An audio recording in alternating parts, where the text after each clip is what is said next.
So my name is Murray Hiebert. I work on Southeast Asia here at CSIS. It's a delight to have all you here. We're going to talk about the importance of Asia's economy to the United States, including about the Asia Economic Strategy Commission that the CSIS is formed to start thinking about the importance of Asia for the next administration. My colleague to the right is Scott Miller, who's the Scholl Chair in International Business here at CSIS, which focuses a lot on, obviously on international business, but focuses a lot on Asia.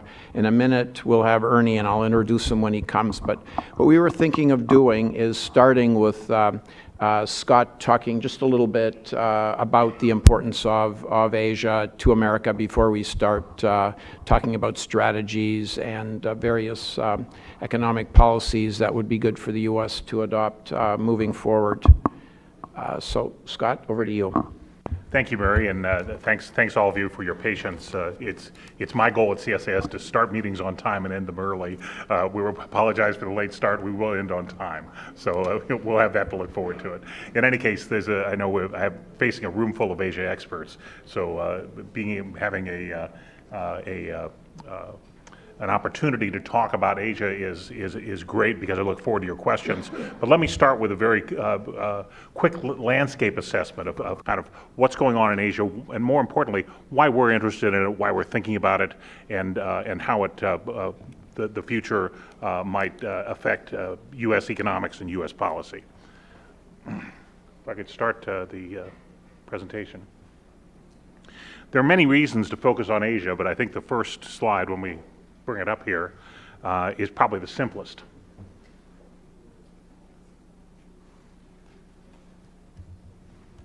Oops, there we go. I can run that. I'd prefer to run it, thank you. That's right. Now you're in real trouble, I have the controls. There are a lot of reasons to focus on Asia. This is the simplest. Within that circle are more than half the people on planet Earth. So Asia is that populous, that important. And keep in mind that at least for the last generation, Asia has been the home, in general terms, of very steady, fast economic growth and relative stability, political stability. This has made it a very important area for the U.S. commercially, but it's also been it's been a very good period for the people of Asia. During this time period, roughly the last 30 years, more people have been lifted out of poverty than any time in human history in this area within that circle. So that's why it's important and will continue to be important. The question that our research now is focused on is what happens in the next generation? Where do we go from here? There is a notion that Asia is young, the perception that Asia is a young continent, it's a young area from an economic terms. That is generally true compared to the US and Europe, but I also want to point out that there are some places in Asia that are the oldest in the world. Japan, for instance, these are, by the way, these are demographic charts. They're quite familiar to demographers. Starting at the bottom, going to the top are age cohorts in decades, so the bottom row on each of these graphs is the number of people who are ages 0 through 10. And it goes on and on up the chart. The bars, width of the bar shows the general proportion of the population in that space. The blue side of the bar is men. The red side of the bar are women. So as you look at this, a classic developing country demographic pyramid looks just like a pyramid or a conifer, a pine tree, something like that. Very large base, very small top. The older the population gets, the wider this rough cone gets at the top. And Japan is currently, I think, among the oldest nations we ever experienced in history. You can see comparison of the year 2000, the United States and Japan, and the year 2050, where demographers project these two nations to be in 2050. You'll note that Japan has this very unusual shape it's very top heavy, has a great number of old people, very few young people. Fact of the matter is Japan's working age population began to decline about 1995, so roughly 20 years ago, Japan's working age population actually peaked and is starting to decline. You'll notice that over this 50-year period, while the United States grows by about a third, from 300 million to 400 million people. Japan actually contracts by roughly 20 million people over the scale. So while it's generally true that Asia is fast growing because of its youth and demographic dividend that's paying off, there are places in Asia, Northeast Asia, particularly South Korea and Japan, which are contrary to that.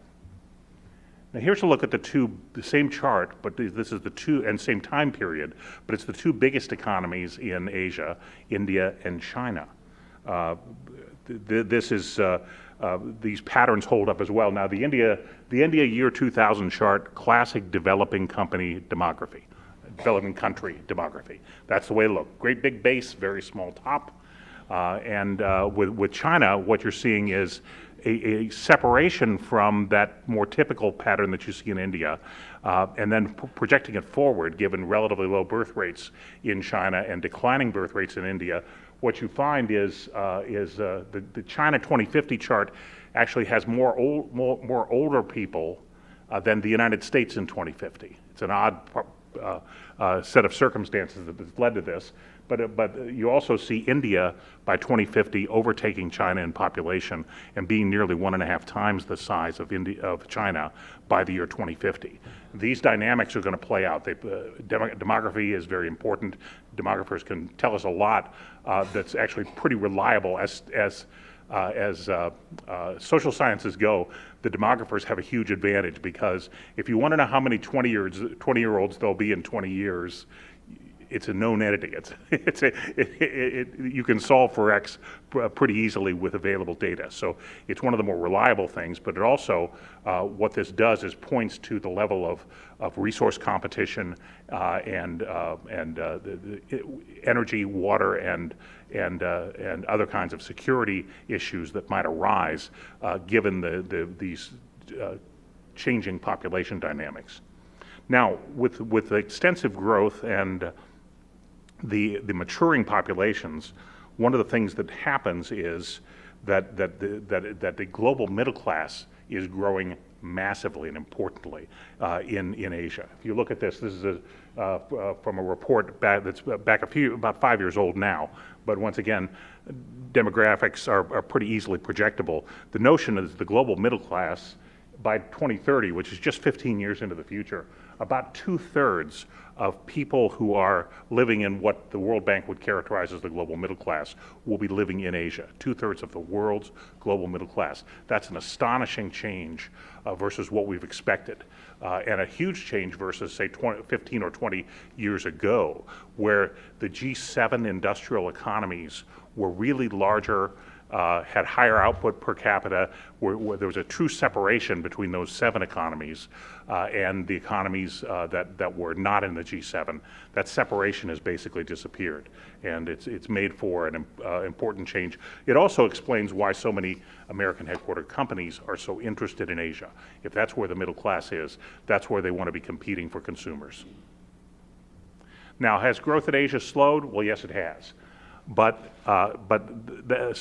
slow or fast are relative terms, and as we look at Asia, I would note that there are 6 very, very large populations nations, which are all, not including China, which could also be on this list, but I'll treat China separately. These 6 Asian nations have large populations, the smallest about 90 million people, the largest India over 1 billion people, all growing roughly twice as fast on an annual basis as the United States. So Asian economic growth is something that looks predictable well into the future.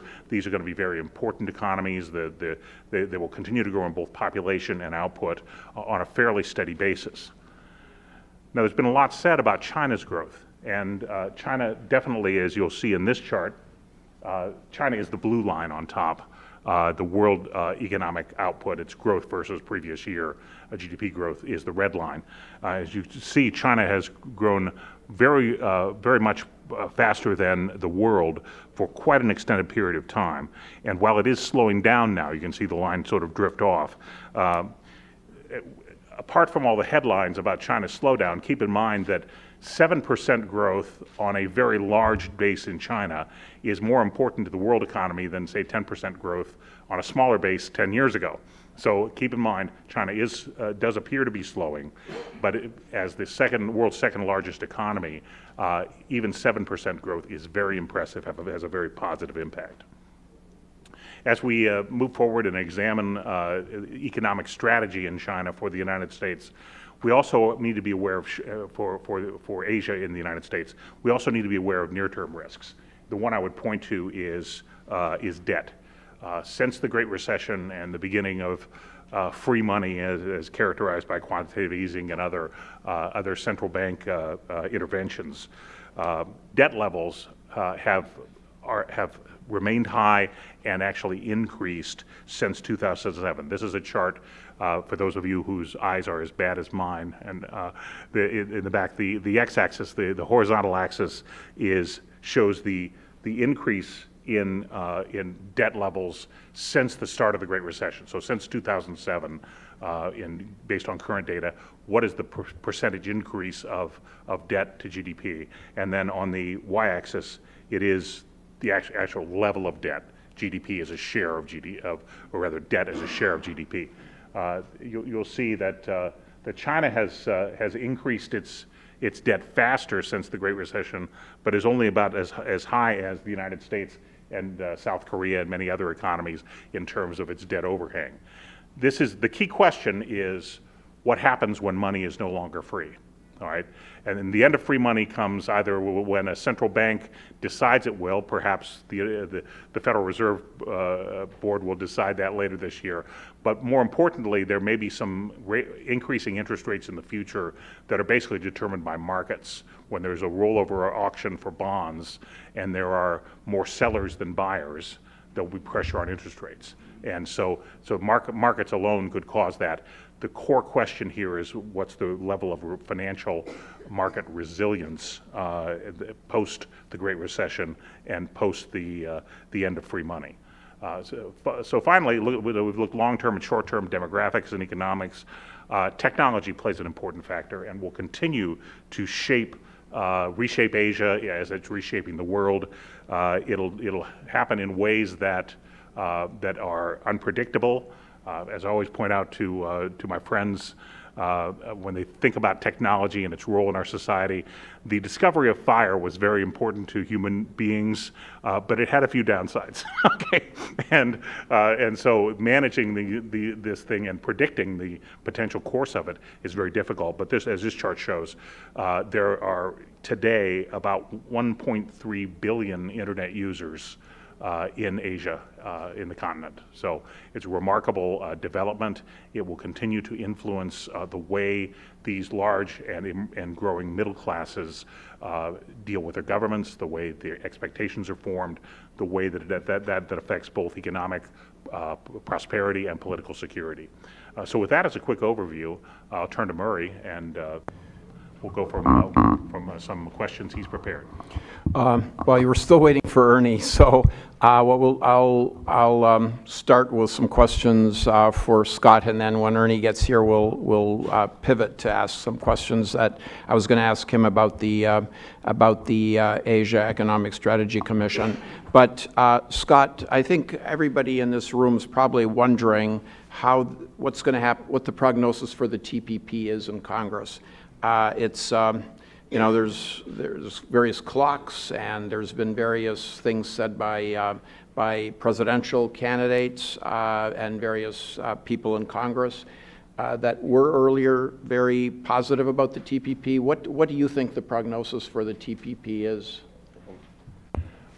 Well, I would note that it's early days. But I also would start that over the weekend I picked up my copy of Barron's magazine, which is published on Saturdays, and found a very heartwarming headline on the cover. It says, Trump is wrong. So, so I would encourage you to read Randall Forsyth's weekly column, which focuses on exactly that subject and sort of what Donald Trump gets wrong about trade and what he gets wrong about currencies. But having said that, this has foisted itself upon us in the presidential debate because of the conclusion of the negotiations of the Trans-Pacific Partnership. Now, a couple things as perspective. First, this is a very important diplomatic achievement, and we here at CSIS focus on things like political stability in the world. And in our very chaotic world today, to have 12 important economies representing 800 million people come to a conclusion of a very comprehensive, broad-based, deep economic set of rules and arrangements based on mutual interest and mutual benefit, that's a really good thing. And so separating from the Washington debates, which tend to be more narrowly focused, I wanted to start with that comment. Second, I think it is in the early stage, partly because of the way these debates play out, partly because Congress is unlikely to vote on this until the spring of next year. Now, a couple things will happen in terms of political economy. First, the initial comments and initial commentary on TPP are probably a function of, I guess, what you call public choice theory. That we're in a situation where where politics always responds to intensity, and there are groups with very firm views on trade in general and the TPP in particular, which have weighed in and are using the force of political intensity to crowd the debate. That's a natural process. Washington is accustomed to that. We have institutions that buffer that, but it's a reality and it's important. But the reason I think it's early is those firms and industries who participate in the Asia-Pacific market, which many U.S. firms do, given our deep integration of the world economy and the importance of this region, and the fact that TPP covers 3 of our top 5 trading partners as members of TPP. It's going to take a little while to figure out. It is, as one commentator put it, more pages than the Bible. There's 30 chapters and lots of exhibits, and there's lots of work that has to be done. Having worked on this just for a couple weeks now, I guess 10 days since the documents became publicly available, there's a lot that takes time and effort to sort out. The overall obligations are fairly straightforward and very similar to previous U.S. free trade agreements, but the rules of origin and the annex of non-conforming measures are a lot more extensive than they've been in any other agreement, partly because there are 12 parties. Gaining exceptions, making rules, getting accommodations through this process. So hats off to the negotiators, but it's going to take a little while for most American companies who are engaged in the region to really figure out what's in it for them in TPP and how this will affect, given their own business model, how this will affect their operations going forward. So the real debate is going to play out over time. The second comment I'd make about political economy is that fall is really different than spring in a presidential cycle. At the moment, the people are contesting for their party's nomination, and those dynamics are often different than once a candidate is selected. So how does this go forward? Well, at the moment, neither party has selected their candidate, so people are taking positions that make the most sense within the audience they are seeking to attract among primary voters. But by spring, actually by St. Patrick's Day, which is March 17th, over half of U.S. primary voters will have cast a ballot. So things, while the New Hampshire primary or the Iowa caucuses aren't till February 1st, things happen really fast this year in our election cycle. And within 6 weeks of that starting Iowa caucus event, half of American voters will have cast ballots or attended caucuses in primary states. So a lot of ballots will be cast, nominees will become clear. It's not clear there will be a nominee in the Republican Party at that time. You can read articles today talking about the first brokered convention since 1948. Who knows? We'll find out. Okay, but our politics will look a lot different. For me, and so I would encourage all those who are trying to determine what's in the TPP is, first, read it carefully. Second, wait for companies, give companies the space they need to think through what's in their interest and how this affects their own business models, because it will differ from company to company. But believe me, companies are going to figure that out. They're going to have contact with their members of Congress, their House members and senators, and that's going to begin to change the debate. It'll happen subtly. It'll happen out of the headlines. But the debate itself will mature by the time Congress considers an implementing bill. As a final comment, there was a parallel to this in the last year of President Clinton's administration, in the year 2000. The United States considered and the Congress passed permanent normal trade relations with China. This was a deeply controversial issue, particularly the summer of 1999. It led to chaos and street riots in the city of Seattle during the Seattle WTO ministerial, which was, believe it or not, in November of 1999. Yet by the spring of 2000, thanks to presidential campaign resolving a lot of issues between George W. Bush and Al Gore, but also very thorough, detailed, effective work by the Clinton administration's legislative affairs professionals. The Congress the House passed a bill with broad bipartisan support. I believe over 70 Democrats voted for China PNTR.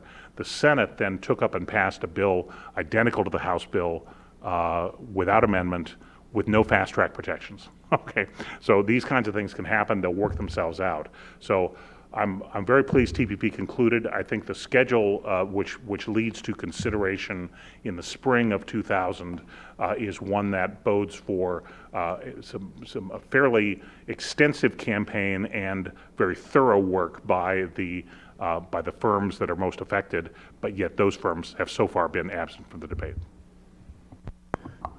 Scott, I just got a note that Ernie is still delayed behind a security cordon down the street. So welcome to Washington, I guess. But because of that, maybe we should switch the conversation, talk a little bit about the Asia Economic Strategy Commission.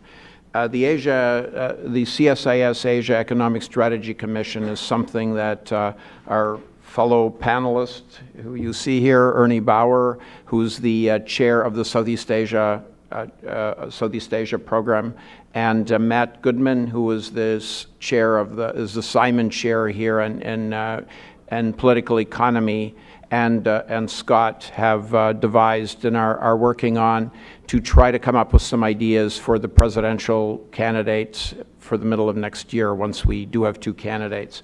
So with that, Scott, why don't you tell us a little bit about what the commission is going to be working on? Thanks. Thanks, Murray. I'll describe our activities in general. Basically, the idea here was to step back, given that we are headed toward a change in administration in the United States, and given the sorting that has taken place between the United States and our Asia commercial partners since the Great Recession, we thought it was time to take a more comprehensive look at what a new administration's priorities might be for Asia economic policy, what those priorities might be, and what would be the plan going forward. So with that, we built a commission of experts and longtime Asia hands to take a look at this matter. The coalition, or the commission is chaired by Ambassador Charlene Barshevsky, former U.S. Trade Representative, Governor John Huntsman. He was governor of Utah, but he was also a deputy U.S. Trade Representative, ambassador to Singapore, ambassador to China, long familiar with the region, and Evan Greenberg, who is the chairman and CEO of the ACE Group of insurance companies. So with those three, building out with about another dozen commissioners, of many of whose names will be readily recognizable, and in typical CSIS fashion, it is It is nonpartisan or bipartisan, nonpartisan, and fact-based in our approach. But this commission is now engaging in a depth research, and we will produce, our goal is to produce a report by about July, which would be presented to both of the presidential candidates at or about the time of their national convention. At the same time, we would engage the key committees in Congress and essentially make a forward-looking statement about where to go. At the moment, we're in the midst of the research, so there's not a lot to report at this moment. We had the first meeting of commissioners in September. Our second meeting is in December. I will tell you how the research is being organized. We're starting with a landscape assessment and then an articulation of what we see as American interests in Asia. The third thing we would consider is what are the kinds of goals that we would set for U.S. economic policy in Asia. Think of this as if prepare a little 3x5 card to go in the shirt pocket that had the 2 or 3 things that were most important in terms of goals for the U.S. and Asia, that every econ officer and every ambassador could pull that out and check on it just once in a while. What would that list be? And fourth, the kinds of capacities we would have to implement this program. Fifth, we would look at the way this policy would lay out, how we would work with allies and partners, how we would implement these tools, and most importantly, how would we would engage the American people and our allies on this policy, get not only their advice about it, but get a commitment to this being U.S. policy, and finally look at ways the institutional arrangements, whether we are properly organized. There are a number of very interesting issues that come up. We have no interest in a little study on reorganizing government because we've read those before and we've seen them immediately shuffled into the trash can. But there are some very interesting questions. We've considered Asia, for instance, to be all the attendees of the East Asia Summit, which covers the field pretty broadly. Interestingly, the United States government, other than the assistant secretary level of the State Department, is not really organized to treat Asia as Asia. So the question is, what would we do? How would we achieve better coordination, better deployment of resources? So with that, there are a number of important issues. Ernie and Matt and I will lead the CSIS research effort, but we'll be engaging with commissioners, engaging with stakeholders in the public over the course of the next 6 to 9 months. And we'll look forward to a report that's actually sensible and usable by whoever the incoming administration is after the 2016 elections. Scott, I'm going to ask you one more question, and then I'll open it up to the floor. So the TPP includes 12 countries, U.S., Japan, et cetera, as you've outlined, and then there's the other trade architecture that's out there, the Regional Comprehensive Economic Partnership, which includes the ASEAN 10 countries and China, Japan, Australia, Korea, New Zealand, and India. I think I got 18 there. Well done. If I didn't, sorry about that. But could you talk a little bit, how do you view the RCEP? Is it complementary? Is it competitive? Or can U.S. companies benefit from both? Is there a way to eventually maybe hook these two different architectures together down the road? Thanks. Sure. Thanks, Murray. An interesting question. First of all, let me say what I think RCEP is. And I'm going to say what I think it is because it's not really clear. Okay, there have been initial announcements of RCEP and its goals and its members, but very little in the way of content that's been available to the public. So, RCEP is an important architecture in that it consolidates a set of existing arrangements. If you look at the parties of RCEP, they are the 10 ASEAN nations, plus the 6 economies which currently have a free trade agreement with ASEAN.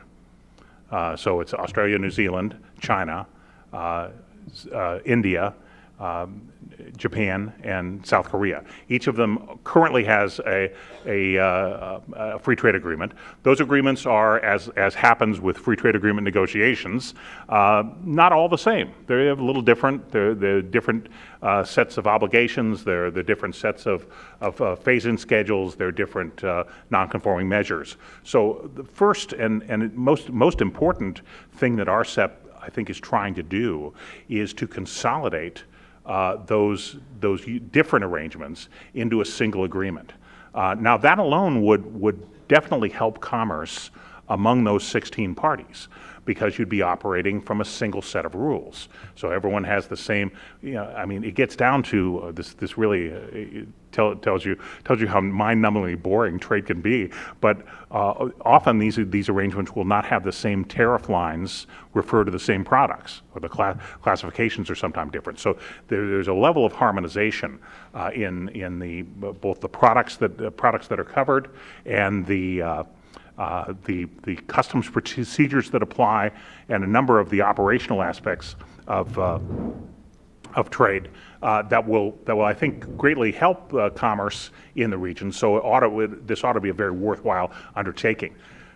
There is a goal for RCEP to be deeper and more comprehensive. So more than just a consolidating arrangement of these existing free trade arrangements, but actually a deeper, more comprehensive, broader coverage agreement.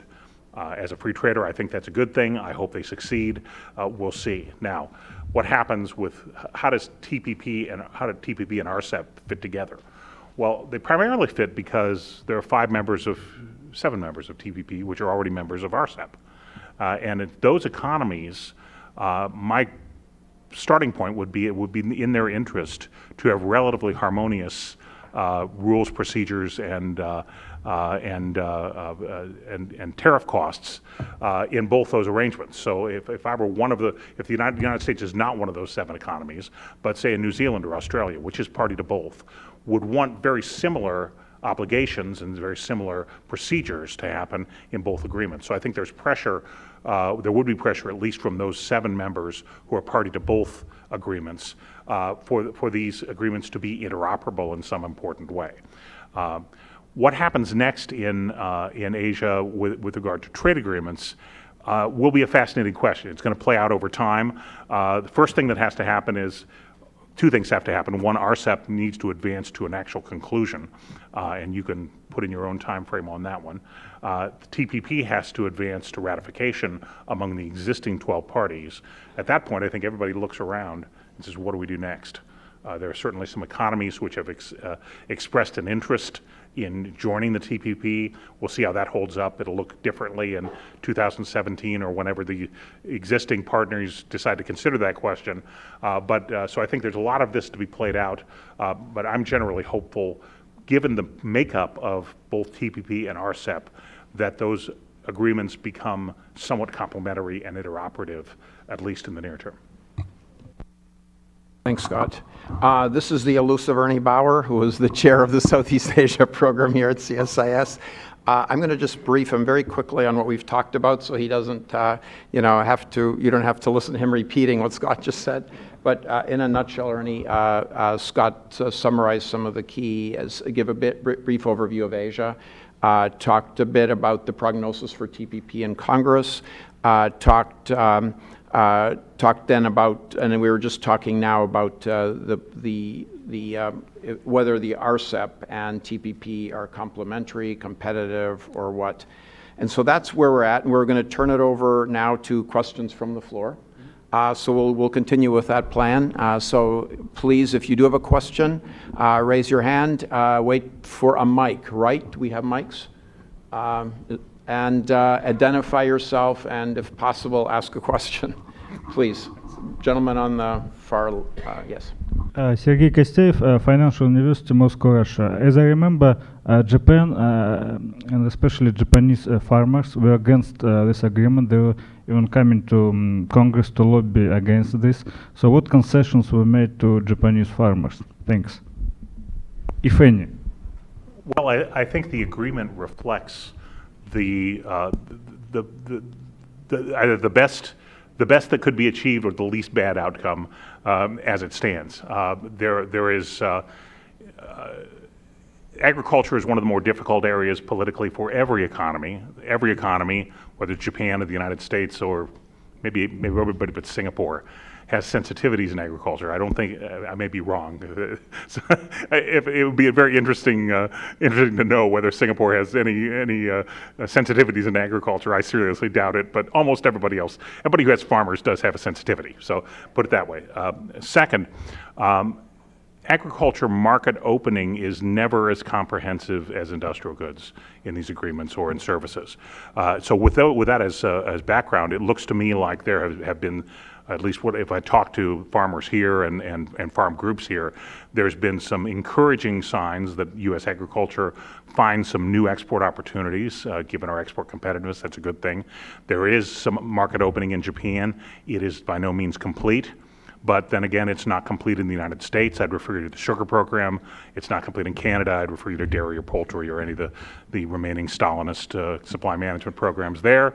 So it's one of the, Mexico make the same comments. So I do think what is, and there's a decision made on the part of the parties to let the agreement stand or fall given the current text. Gentleman here. Doug Samuelson, Chief Scientist of Infologics, a small consulting company here in the area. Could you talk a little bit about how this strategic approach plays with the countries that are not included, in particular the territorial ambitions of Russia, their possible collaboration with North Korea to establish trade and other economic cooperation, the assertion by the Chinese of territorial sovereignty over waters that have typically been regarded as international? How do these factors play with the growing attempt to have a free trade zone in Asia? First of all, I'll take a swing at that, and I apologize for being late. They closed off like 10 blocks of Washington. 16, yeah. 16? Yeah. It wasn't fun trying to get in, so sorry to be late. I think in Asia, economics is the foundation of security. And I think that you asked a really good question. We actually, this was really on our minds, I think as the president heads out to Asia, to Manila and KL after the Paris attacks and the attacks in other parts of the world, Beirut, Kenya. But I think you're right to ask the question about how this affects the Chinese assertion of their sovereignty in the Nine-Dash Line area in the South China Sea, and I think it connects in this way. All of Asia wants to do more economically together, including the Chinese. But the Chinese, over the last several years, since drawing the Nine-Dash Line, have used their economic growth and leverage as a lever to force other countries to come to the negotiating table on a bilateral basis with what is a big country, and the others are relatively small. That certainly happened with the Philippines, and to some extent it's happened with Vietnam and other countries. So at the same time, China is trying to push sort of a Sinocentric ordering of economic integration in Asia. And I have to say that because of China's actions in the South China Sea, I would say substantially all, I would even include at a granular level Cambodia and Laos in this. They usually get named as countries that are just following China, but that's actually not true if you talk to leaders in those countries. They want options and they want balance.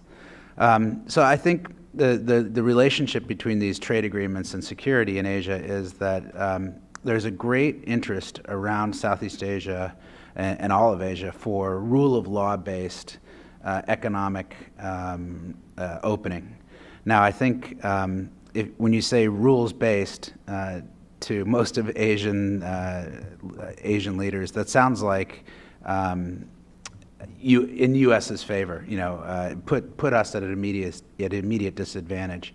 So I think we have to be careful about that. So I'm threading a needle here. There's an interest in implementation of rule of law across economics and security forums, but how you do that is going to be you have to do it very carefully. And I think this is the biggest question in my mind for where we take the next steps after, if we can pass TPP. How does the United States articulate a comprehensive vision which has to include China and India, the two biggest countries in Asia, in our next step for a trade opening in Asia? How do we articulate that sort of a vision? And because we haven't yet, I think it leaves a lot of countries wondering, what about us? So are we part of your geostrategic and security outlook, but we aren't part of your economic plan? And I think the Americans are going to have to address that issue.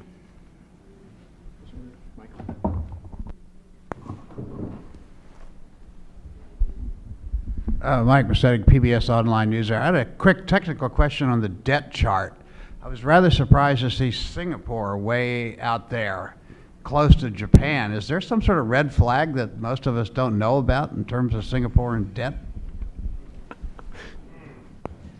Good question. I don't know the answer to that. Some of it has to do with the size of the economy and the size of the population. So this is debt to GDP ratio, and given the relative size of the economies, I think it's possible to spike a pretty high number there. But yeah, it is definitely an outlier. But you also have the institutions in Singapore, which are probably more resilient to what's happening. So, good question.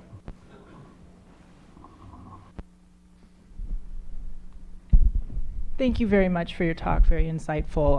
I'm Brian Bumpus, I'm in the MA in Asian Studies program at Georgetown University. I'm curious how you see AIIB playing into this, if you see integration, if you see the US fighting a long political battle to join it, and vice versa, as I think you were just touching upon, if you see the US including China in TPP. Thank you. Yeah, I think I think we see I personally see the AIIB as potentially helpful to Asia. I think that the Americans actually came out with a sort of defensive crouch on AIIB, and I think that was unfortunate. And I think it happened because we didn't have within the administration a well-articulated, comprehensive vision of where we want to see where Asia go in the 21st. But towards the end of the 21st century. I personally think we could probably agree on long-term goals with the Chinese and everyone else. And if you did that, it takes you into, you'd look at things like the AIIB a little differently, right? You would not resist it. You would ask important questions about it. And if it is going to be sort of a rules-based new structure that would put money into infrastructure in Asia, that's not a bad thing for the Americans. Also, I think you correctly understood my comments earlier. The TPP is and always was open to China because China is a member of APEC. I think at this point now the TPP will have to be ratified, the core agreement, before anyone new joins.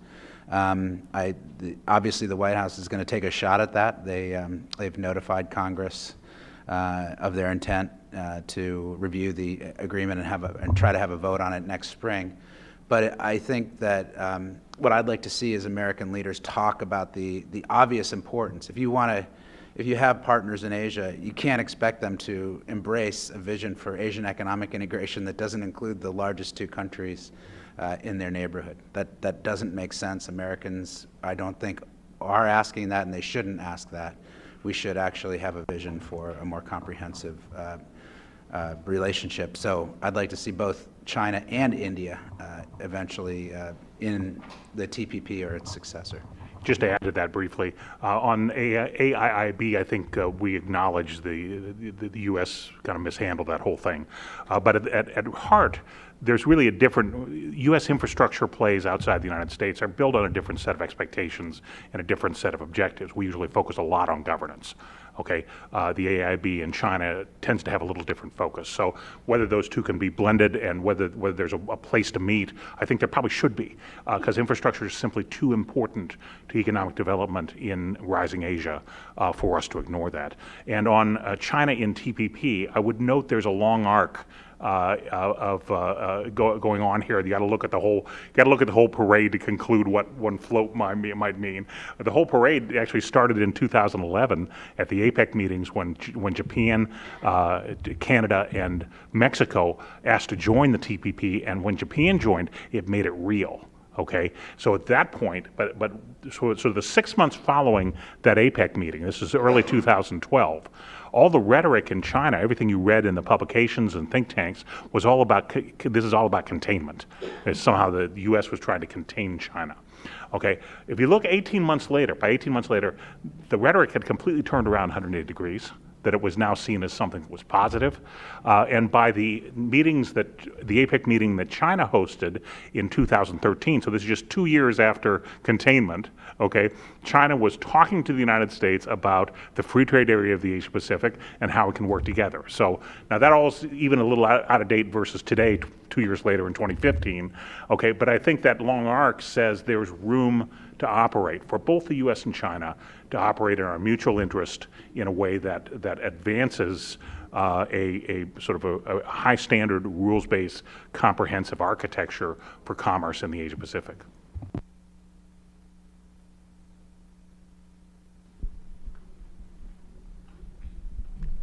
Hello, my name is Robert Thomas with Young Professionals in Foreign Policy. Assuming that the existing parties to the TPP talks move forward with ratifying it, what are your thoughts on the prospects for additional countries to join in the foreseeable future? I'll start with that. I think it's highly likely that Korea could be in very soon. I think they have substantially looked at the agreement, and if you make a political decision and you can convince the other 12 members that you are ready to sign on to text, basically, without asking for a lot of additional new changes or derogations from the text, then I think you could get quick approval. So I think Korea would happen pretty quickly, could happen pretty quickly. And then there's more questions around Thailand, the Philippines, Taiwan, and Indonesia, right? So I guess I would say Korea, Taiwan, Philippines, Thailand, Indonesia would be the queue. And I'd say the last, Thailand, Philippines, and Indonesia would have a lot more questions internally than the first two did. I think that I would agree with Ernie. I would also point out that not very long, he's thinking in think tank time and not time. Okay. Because keep in mind that most of 2016 is going to be consumed with ratification processes. Here in Japan, in Australia, and New Zealand, there's some economies that will be able to move pretty fast. But I'm looking at ratification decisions by legislatures happening as the real action in 2016. What that means is an entry into force probably at the earliest, January 1st, 2017. At that point, the 12 economies, presuming everybody's legislature says yes, and you're able to enter into force, at that point, everybody kind of looks up above the parapets and wonders what's going on next. And then you'd consider it. I would also agree with Ernie that mechanically, think of this as a WTO accession. When you accede to the World Trade Organization as an economy, there's a fairly straightforward process. You adopt the text in that case being GATT 94, that's all the rules, and you negotiate the schedules. You negotiate your tariff phase-outs, you negotiate your annex of your non-conforming measures on services or whatever it might be. So there's there is a negotiation involved for any party to join. My expectation is they're not going to want to mess around with the text too much. I mean, Russia was a recent acceding party to the WTO, and nobody thought about renegotiating GATT 94. You had to adopt GATT 94 and then talk about the schedules. So that will take some time. That will play out over 2017, 2018, most likely. But it is quite encouraging. Ernie noted that Indonesia has expressed an interest, right? And for President Joko Widodo to come to Washington, and one of the things that he said he'd volunteered was, we'd like to be a part of TPP, says that there's something uniquely appealing and attractive, and what that really tells me is the negotiators got the balance right. This is an agreement that's good for the United States, it's good for Vietnam, and good for everybody in between, and now even Indonesia sees its interests there. Question back there. Stanley Kober. I'd like to address this question of the growing middle class. Just last Thursday, in preparation for the G20 meeting, the IMF issued a document which welcomes China's rebalancing, for example, but warns if the transitions are not successfully navigated, global growth could be derailed. With global economic prospects repeatedly marked down over the last 5 years, there is a concrete risk of a world economy persistently mired in subpar growth, persistently mired, with unacceptably high levels of poverty and unemployment. That is a very serious warning, to my mind, in anticipation of the Fed raising interest rates. How will that affect the Asian economies? Great question. It already is affecting them. I think if you look at this on a long time scale, the progress, economic progress, is quite impressive. On a global basis, the World Bank would tell you that in 1980, which at least for somebody with the amount of gray hair I have wasn't that long ago, 1980, about half the world, the number of people in the world living on $1.25 a day or less was about 50%. Today it's 10%. All right, that's really impressive. A lot of those people who were lifted out of poverty were in Asia. Now that helps in terms of economic growth and political stability. It has a consequence of expectations of governments. Middle class people expect more of their governments, and so that's important. Now, in terms of the near term, I do think that there are clouds on the outlook, and you correctly summarized some of them. There is an important transition that has to happen in middle-income economies. From export-led growth and large investments in infrastructure to the building of a services economy. That's much harder to do with stimulus programs. I mean, if you think about this, if you want to stimulate economic growth, and a great example of this is China at the financial crisis, the Asian financial crisis in 1997 and 1998. China invested massively in physical infrastructure. They built airports, they built roads, they built electrical power generating plants, all kinds of physical infrastructure, and made a big upgrade in the national economic productivity. All right, and given China's state of development at the time, that made a lot of sense. It had big payoffs. It was very important. Current China, or any economy in China's circumstance, would have a much more difficult time paying off physical infrastructure today than it did 20 years ago. All right, and that's one of the problems. What you have to do, what China probably would benefit most from now, as with many of these middle-income economies in Asia, is an improvement in the services sector, of expanding, sort of the intermediate institutions like insurance and healthcare, those kinds of things.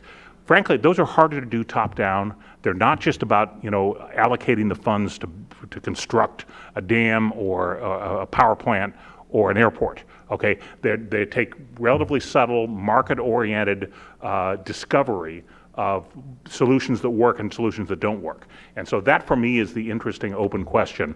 All these economies are going to have to become less dependent on exports, more dependent on an internal services economy.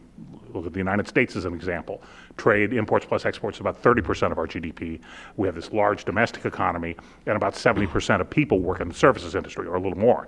All right, so that's what an advanced economy looks like. That's really different than what China of 1995 looked like, and making that transition probably requires more markets and less writing checks for airports.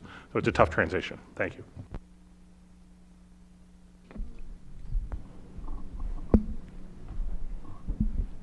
Hi, I'm Gus Alzona, longtime immigrant who been in the Washington area since 1955. My question is this: if any of you were running for Congress like I am, how would you sell the TPP in probably its evolved format next year to Asian American voters in 30 seconds or less? I mean, All I right, don't mean hey, to limit you, but Gus, you know, can we this get is the world we live in. We'd like to get a consulting fee for this one. Yeah. Look, I think you make the argument that Asia is going to be, the math is easy, the geopolitical calculus is easy. Asia is going to be the center of growth for the 21st century. So it will also be the site of our most nuanced and evident security issues throughout the 21st century. So we have to be engaged there to protect ourselves at one level, and we do so by making ourselves in Asia more wealthy. So a TPP actually is vitally important to the economic future of everyone in the United States, not only now, but particularly for their children. If you want to be attached to growth and innovation in the 21st century, we've got to be engaged in making a rules-based plan for economic integration with that growth engine. If you want the bumper sticker is Asia is our best customer, and TPP improves relations with our best customer. Thank you. Checks in the mail. So the gentleman here.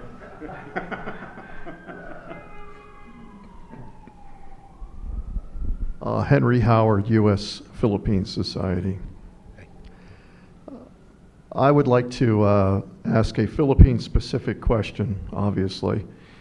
Would you comment on why the Philippines was not in the first round of TPP countries? And thank you.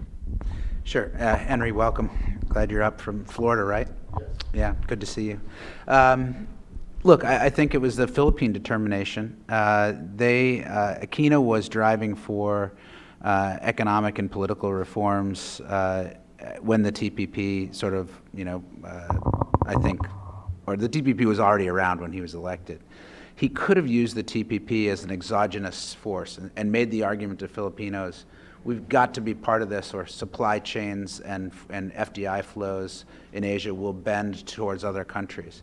I think he decided not to take that approach based on domestic political concerns. What I find really interesting in the Philippines today is that the people arguing for joining TPP are the top Philippine CEOs, which is a very positive development in my view. And I think it means that there will be political cover for a smart leader in the future, because we know Aquino is term limited and he won't be president after the elections next year. But I think a savvy leader who's interested in extending reforms in the Philippines will embrace TPP, and for not only economic competitiveness reasons, but also for security and geostrategic reasons.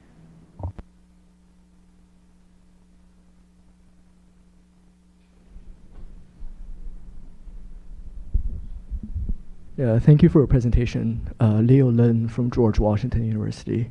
A student, of course. And the question raises over the issue of Japan's statement on the 16th regarding the economic GDP perceived slowdown. That was a statement issued by the cabinet of Japan yesterday. So I was wondering, whether or not this particular statement will lead to perceptions that Japan's economy is slowing down, and if it is slowing down, what do you think it will have an effect on the TPP? Thank you. Well, I don't think there's any question Japan's economy is slowing down. All right, so I start there, okay. And one of the key opportunities for accelerating growth in Japan is opening its market and increasing its engagement and improving terms of trade with its key partners. That's really where TPP factors in.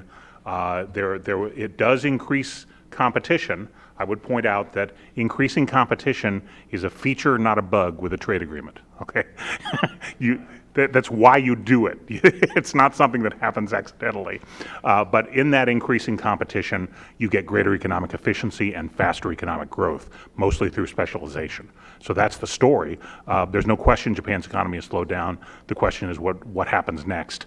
And I think Japan's participation and leadership in TPP is a very important element of what happens next.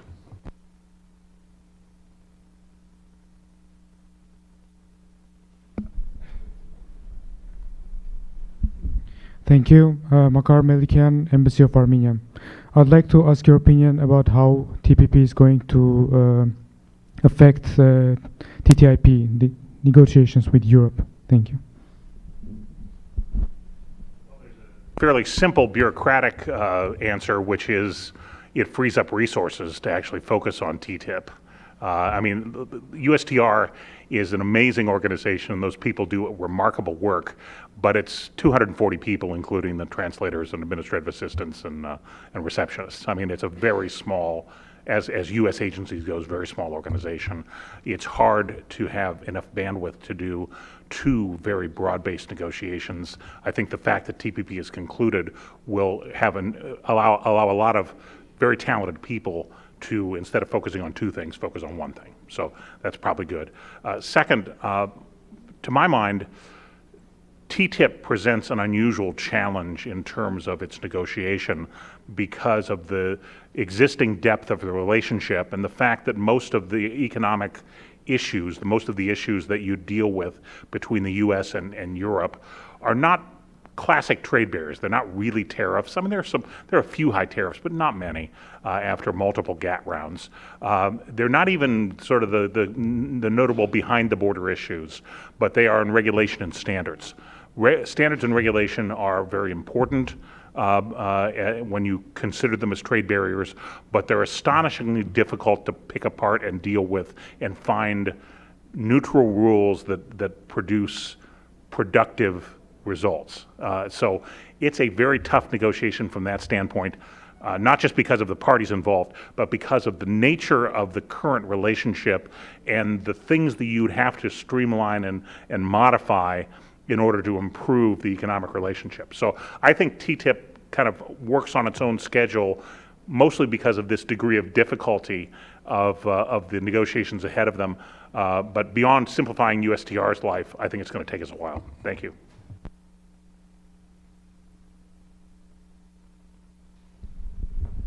Hi, Shohini Gupta with the Institute for Gulf Affairs. I want to change the topic a little bit. What do you believe is the projection for Modi's Make in India campaign, and how do you believe that's going to affect Asian economics in the future?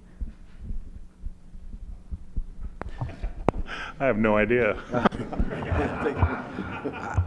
Look, I think Modi's Make in India program is, it's obviously attractive for Indians, but they've got to, Modi has to use that bait. The bait is that people will invest in manufacturing in India, which is sorely needed. If you look at India's economy, unemployment, the capacity of people there, they need these kind of jobs and injections of technology. But the regulations, the infrastructure, the bureaucratic culture of India is something that Modi has not yet been able to move.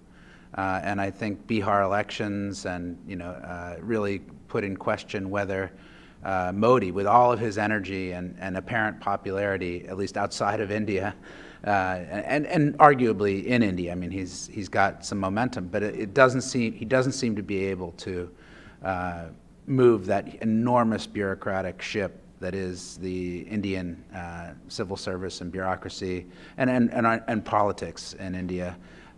So we'll see. I mean, I think until he does that, all of the world is looking, is sort of outside looking in at India. But I can tell you this, that boardrooms across the world in the top companies, not only American companies, but boardrooms in Europe, Asia, everybody's looking for growth in Asia outside of China, because the Chinese have sort of asked a bunch of questions that make it very tough to think about putting enormous new investment in China.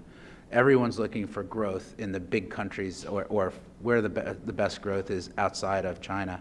And everyone runs immediately, because of the demographics and the calculus, to India and Indonesia. And man, those two places have made it very hard to put money to work in their countries, unfortunately.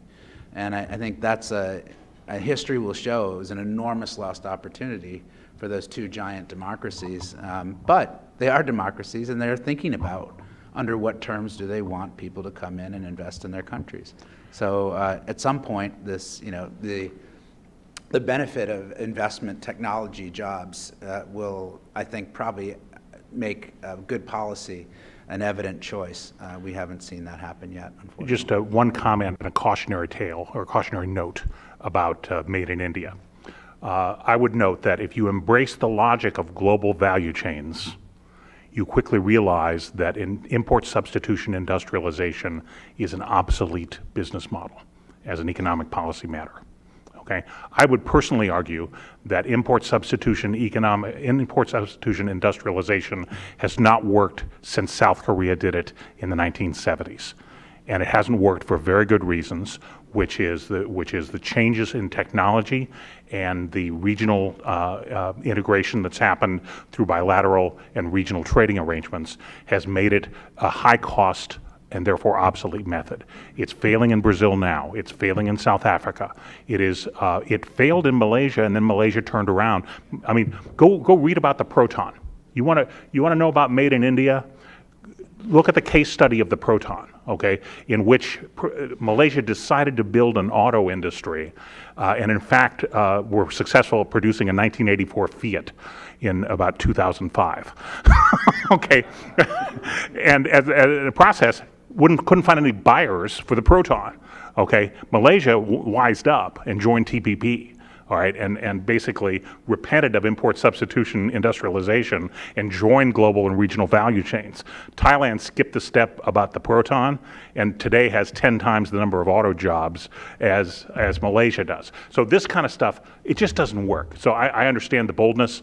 I also understand the populist appeal of making it, I mean, I deal with make it in America nonsense all the time here, okay? But the fact is, it doesn't work commercially, and it doesn't work for important technological reasons, and very same way as you're not gonna give up your iPhone to go back to a pen and paper. It's not gonna work again. So I would just, I hope the experiment doesn't last so long that a lot of Indians are worse off as a result of it.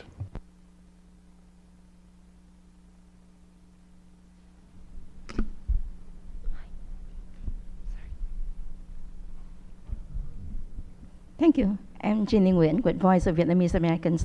I would like to ask Mr. Bower, since you're late, to give us a quick, a very short talk about beyond TPP in Southeast Asia, and if you would come in and talk about Vietnam, would you give us an assessment about where Vietnam is currently with the TPP process? Is there any challenges that they need to overcome? How can we best support them? And what would the U.S. strategic, economic strategy would be in dealing with Vietnam? Because if Vietnam is successful with the TPP, that would bring in all other countries, and we could be a template for Indonesia and the Philippines and many others. So would you share your expertise? Thank you. Thank you for the question. I think that as far as ASEAN and the TPP go, there's some real structural problems. Namely that to be part of the TPP, you need to be a member of APEC. And unfortunately, in all of our wisdom, at the time APEC was built, only 7 of the 10 ASEAN members are in APEC. So only 7 of 10 ASEAN members are eligible for TPP. But on the other hand, Hillary Clinton and President Obama talk about ASEAN as the fulcrum or the center of our plans for supporting the development of economic and security architecture in Asia. But 3 of the ASEAN members need not apply for APEC. So that's something we have to fix at a policy level. I personally believe that you've got to either expand the aperture for membership in APEC or you've got to expand the scope of TPP membership to the East Asia Summit members, which would neatly fix that problem. problem. In terms of Vietnam, I think the Vietnamese are going through their own political cycle, or about to enter their own political cycle right now. There will be a party congress early next year. So the party has to decide whether it's all in for TPP or not. I think the soundings that I have are that they are all in, and the Vietnamese are going to use TPP as this exogenous force that I mentioned before to drive the reforms that they know they need to make in their economy to be competitive for geostrategic reasons. And also in the case of Vietnam, the party itself is not able politically to go after and fix and clean up the big state-owned enterprises, where there's a lot of corruption, there's a lot of money slipping out of those organizations.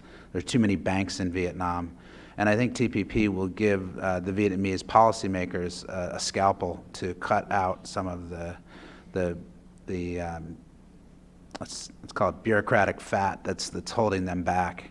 And I think once they do that, the pressure of Vietnam's competitive profile, I think, will put a real fire underneath countries like Thailand, Indonesia, and the Philippines. They're going to have to be in TPP eventually because trade flows and supply chains are going to start to bend and go through Vietnam instead of the places that they go through right now. I think with that, we've run out of time. Thank you all for joining us. Thanks to Scott and to Ernie and all of you. Thank you.